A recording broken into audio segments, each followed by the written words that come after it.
Street Fighter the 30th Anniversary Collection is a perfect introduction to the classic Street Fighter games in the series, but as a trophy hunter, you'll find many of the shiny collectibles quite challenging, at least without prior knowledge of fighting games. Assistance is available for the offline content with a very useful in-game save load state feature for anyone struggling during the fights. The AI can be notoriously very cheap reading our inputs, as is the case with most older fighting games, so saving whenever you need to is a lifesaver and very much appreciated.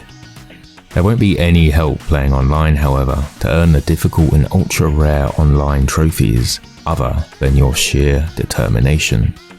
I haven't played many of these games seriously for a very long time, so I'm looking forward to see how well they've aged and if my skills have improved since playing more fighting games over the years. So let's see how tough this collection really is.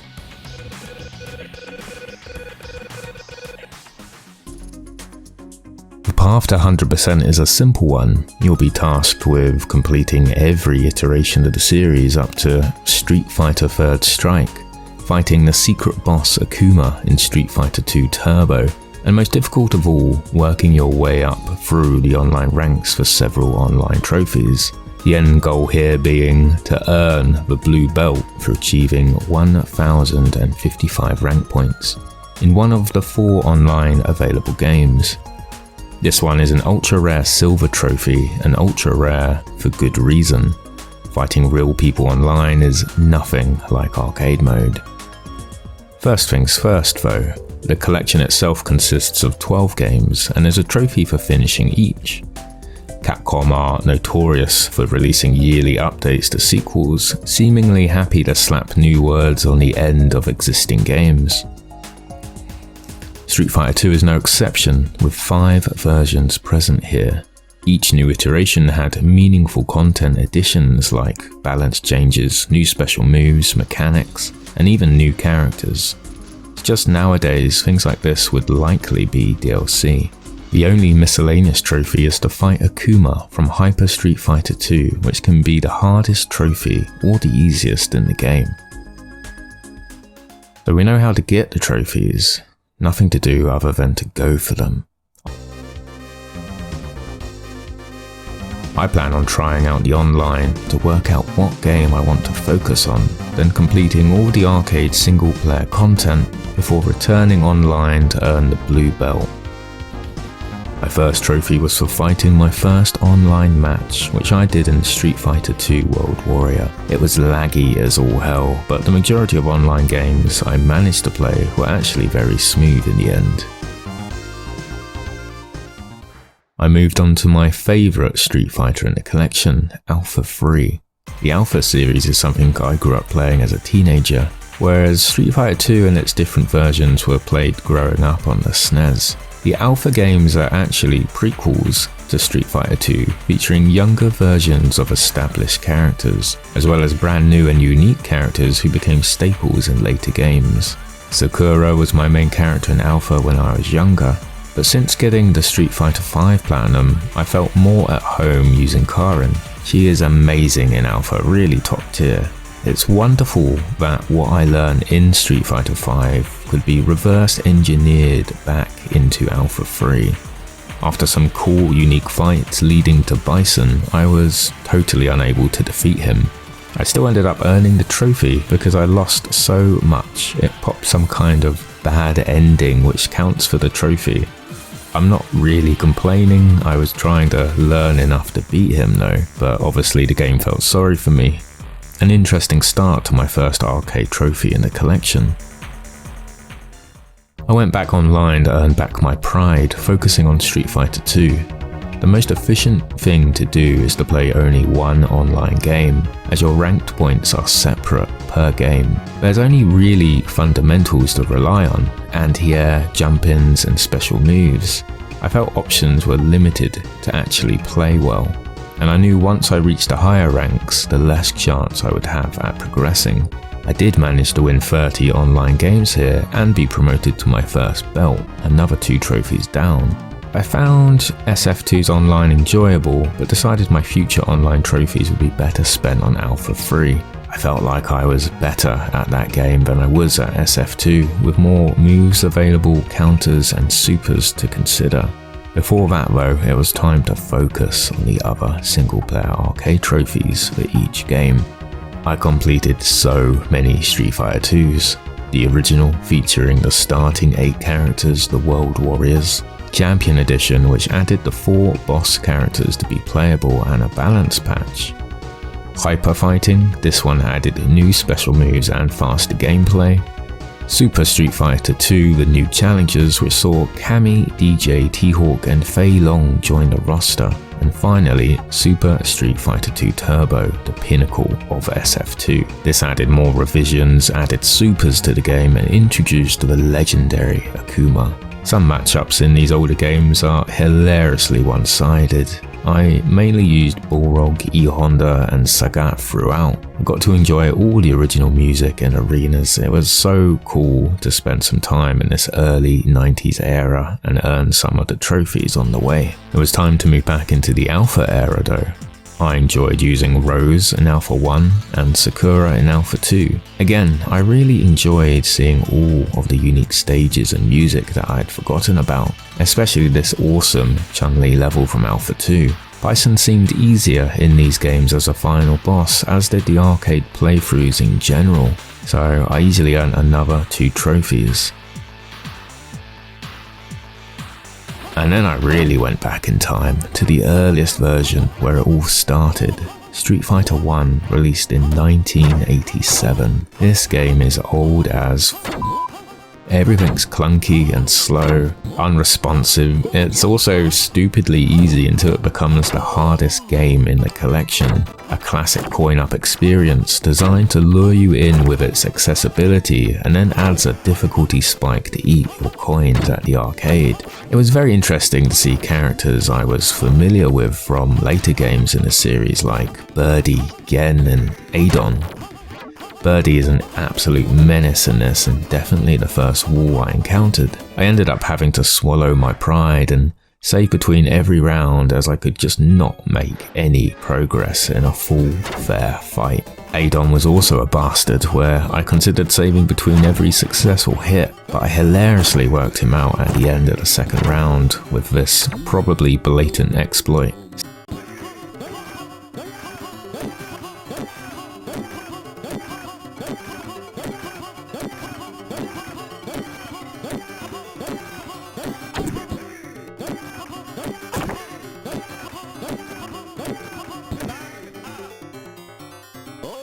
Sagat is the final boss of Street Fighter 1, and he is insane, even with saving and reloading after every hit.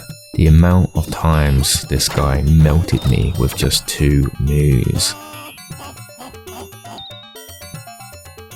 This honestly took ages. Anyone who can play and win this game legitly has my utmost respect.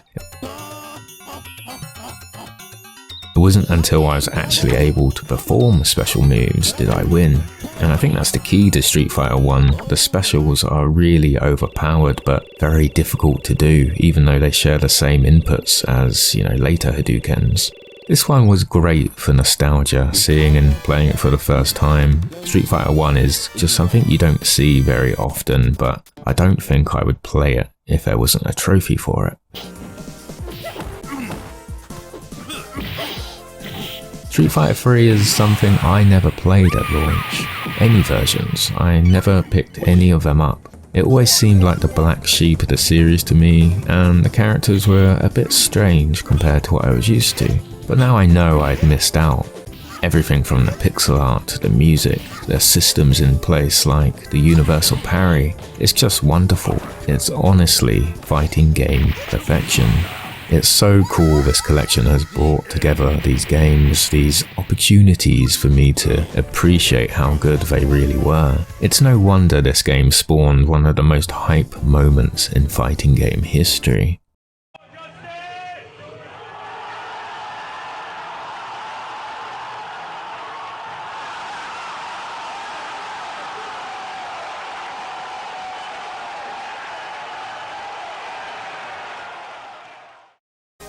who can see this and not think fighting games are awesome? I had a lot of fun playing through these ones as suave English boxer Dudley in New Generation, Ryu for Double Impact, and finally Super Karate Girl Makoto in Third Strike, who I was a bit familiar with from Ultra Street Fighter 4. Gil, the final boss, is an absolute menace in all three of the games. I had to save between each round for sure. Probably the hardest Street Fighter boss I'd faced. I still have trauma facing him online in Street Fighter V's Arcade Edition in Ranked. It was such a hindrance on the way to Gold League with big overpowered specials and normals. Thankfully, not as much trouble here in the arcade modes, and I was able to earn the 3 trophies. Onto the only miscellaneous trophy of the collection, and that's to face Akuma in Street Fighter 2 Hyper Edition to earn Devil in the Details. Now, to discover Akuma, you must use 3 super move finishes 3 times, and then casually win every round with a perfect. That's both rounds without getting hit for the whole of arcade mode. This is actual insanity, and I gave it a go, but there's no way I was able to get this. Even with saving and reloading, it would be too difficult and tedious, I think. This is a feat I had to cheese by using a second controller. You can press start to interrupt the fight in arcade, and then select the same character as the current arcade opponent. You can then beat them with a perfect to move on to the next stage. You can repeat this all the way up to seeing Akuma. I'm happy to admit when I know I'm not good enough to beat something, and I'll be honest, if I couldn't do this way, I would not have 100%. Regardless of how I got there, it's so awesome seeing Akuma casually do his super move on Bison and then fighting him. Naturally, he got a perfect on me with no problems, but thankfully the trophy is just for seeing him. So for the second time in this collection, my pride is once again broken due to an arcade experience, but thankfully I still had the blue belt trophy to earn, which was so much fun to go for. There's no cheesing here, no save, reload or second controller shenanigans, just you, your opponent, duking it out for rank points. Karen absolutely bulldozed through the early ranks. I encountered many of the same people, which was pretty cool as we learnt each other's styles and were always trying to surpass each other. There were a crazy amount of disconnects and rage quits, more than usual I'd say, and even the odd strange hate mail, which if you play fighting games online, you're probably no stranger to. Still, these small negatives were nothing compared to the fun I was having. The point system is simple. Lose to someone below your rank, you lost 15 points. Win versus someone your own rank, that's 10 points. And beat someone above your rank, that's a delightful 15 points for you. You need 1055 for the trophy. So it is a big grind, and you'll need to be good enough to win as much as you lose, at least to make up the point difference. I suppose you could boost, as the player base isn't huge, but can only imagine the amount of time that would take, and you'd probably have to return the favour. But surely, a much more rewarding journey is to do the online portion of the trophies legitly. I felt the same in Street Fighter V, going for the Gold League trophy. But as this is only a 100%, it wasn't nearly as stressful as Street Fighter V's Gold League and its Platinum. But I still really enjoyed the lead up to the final points I needed, as the online opponents were getting harder and harder. There's nothing better than playing a fighting game against someone who also kinda knows what they're doing.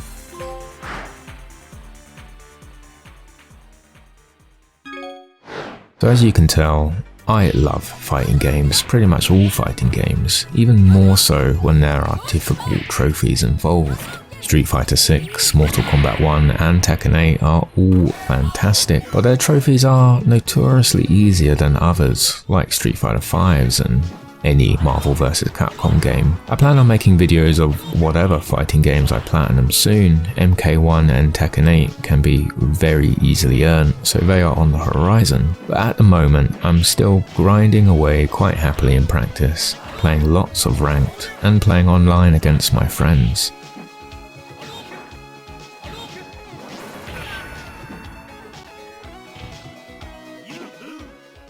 That's about as many Hadoukens and Shoryukens as I can take for now. So I hope you enjoyed this non-platinum video. I do think 100% can be appreciated and championed just as much as their shinier big brothers. Please subscribe if you'd like to see more. I hope you enjoyed, but as always, take it easy and I'll catch you guys on the next one. See ya.